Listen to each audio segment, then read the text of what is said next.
Plus de protectionnisme crée-t-il plus de marge pour la protection sociale dans les pays développés? Nos économies se sont bâties sur un credo quasi intouchable. L'ouverture des échanges est avantageuse pour tous. Elle optimise l'allocation des ressources et induit plus de gains de productivité, donc de croissance, et la mise à disposition de produits moins coûteux pour le consommateur. Ce socle de prospérité permet de financer une protection sociale généreuse et réciproquement, une bonne couverture assurantielle favorise la prise de risque, donc l'innovation dans les pays les plus avancés. Dans ce meilleur des mondes, faibles barrières tarifaires et non tarifaires, protection sociale et innovation marchent de concert. A l'inverse, détricoter ce qui a été fait en matière de libre circulation des marchandises, des capitaux et des hommes, c'est s'exposer à de gros problèmes de renchérissement des produits, de désorganisation des chaînes de valeur très internationalisées et de ralentissement des débouchés externes. Autant dire que les effets récessifs ne peuvent que compliquer l'équation sociale. Bref, croire que le protectionnisme pourrait permettre de consolider nos États-providence relève de l'illusion. À cela près que derrière sa fluidité, le raisonnement esquive de nombreux vrais problèmes bien objectivés à ce jour. 1.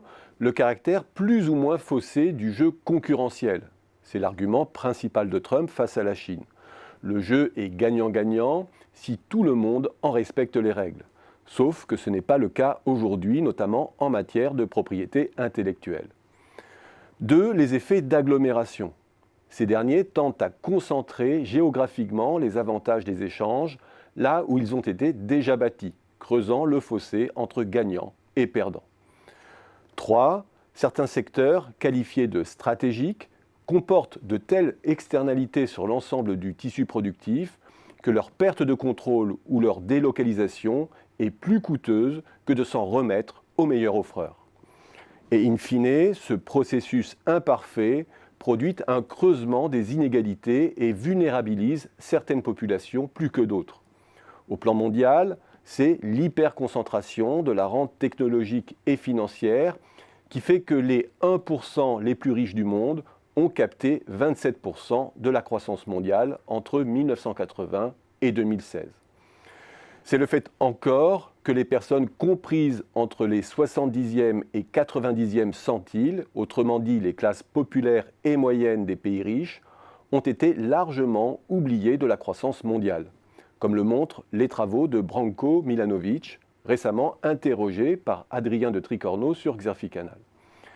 Et au sein des pays développés, c'est le constat que les inégalités primaires ne cessent de se creuser, concentrant les gains de la croissance entre les 10% les plus riches. Cela a 3 conséquences principales.